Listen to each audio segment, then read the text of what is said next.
നമസ്കാരം. മലയാളി വാർത്തയിലേക്ക് സ്വാഗതം. പാർലമെന്റിൽ എംപിമാരുടെ എണ്ണം കൂട്ടിയില്ലെങ്കിൽ ദേശീയ പാർട്ടി പദവി നഷ്ടമാവുമെന്നതിനാൽ വരുന്ന ലോക്സഭാ തെരഞ്ഞെടുപ്പിൽ ജീവൻ മരണ പോരാട്ടത്തിനൊരുങ്ങുകയാണ് CPM.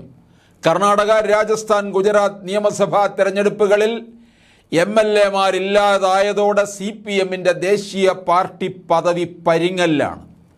ലോക്സഭാ തെരഞ്ഞെടുപ്പാണ് അടുത്ത പിടിവള്ളി.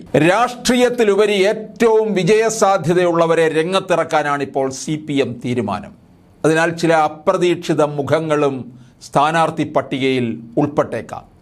സ്ഥാനാർത്ഥി സംബന്ധമായ ചർച്ചകൾക്ക് ഇന്നും നാളെയുമായി എല്ലാ ജില്ലകളിലും സെക്രട്ടേറിയറ്റ് യോഗങ്ങൾ ചേരുകയാണ്. സെക്രട്ടേറിയറ്റിൽ ഉയരുന്ന പേരുകൾ സംസ്ഥാന നേതൃത്വത്തിന് കൈമാറും. ഇപ്പോഴത്തെ രാഷ്ട്രീയ സാഹചര്യത്തിൽ കൂടുതൽ MPമാരെ ജയിപ്പിക്കാൻ സാധ്യതയുള്ളത് കേരളത്തിലാണ് എന്ന് പാർട്ടി കാണുന്നു. തമിഴ്നാട്, തെലങ്കാന, ത്രിപുര സംസ്ഥാനങ്ങളിലാണ് പിന്നെ പ്രതീക്ഷ. പല മണ്ഡലങ്ങളിലും സ്ഥാനാർത്ഥികളായി പരിഗണിക്കപ്പെടേണ്ട പേരുകളിൽ അനൗദ്യോഗിക ധാരണയായിട്ടുണ്ട്. കാസർഗോഡ് അഖിലേന്ത്യാ Kisan Sabha general secretary doctor Biju Krishnan ഏറെക്കുറെ ഉറപ്പാണ്.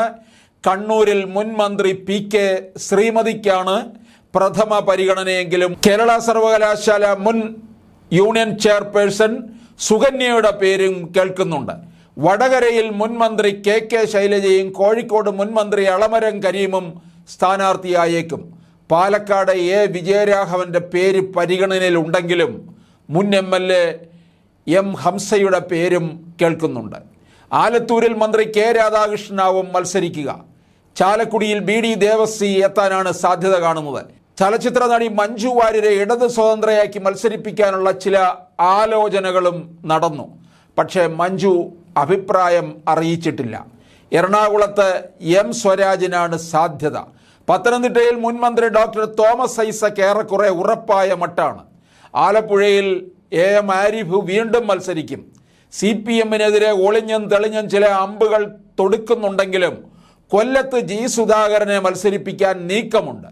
സാധാരണ ജനങ്ങൾക്കിടയിലെ സുധാകരൻ്റെ അംഗീകാരമാണ് കാരണം. സുധാകരൻ അല്ലെങ്കിൽ സാധ്യത മുൻ MLA ഐഷ പോറ്റിക്കാണ്. ദേശീയ പാർട്ടി ആവണമെന്നുണ്ടെങ്കിൽ കുറഞ്ഞത് 4 സംസ്ഥാനങ്ങളിൽ 6% വോട്ടും 4 MPമാരും, കുറഞ്ഞത് 3 സംസ്ഥാനങ്ങളിൽ നിന്നായി ലോക്സഭയിൽ 2% പ്രാതിനിധ്യം, അതായത് 11 സീറ്റ്, 4 സംസ്ഥാനങ്ങളിൽ സംസ്ഥാന പാർട്ടി പദവി, ഇത്രയും ഉണ്ടെങ്കിലായിരിക്കും ദേശീയ പാർട്ടിയാവാൻ കഴിയുകയുള്ളൂ. CPM അതിലെത്താൻ വേണ്ടിയുള്ള നെട്ടോട്ടത്തിലാണ്.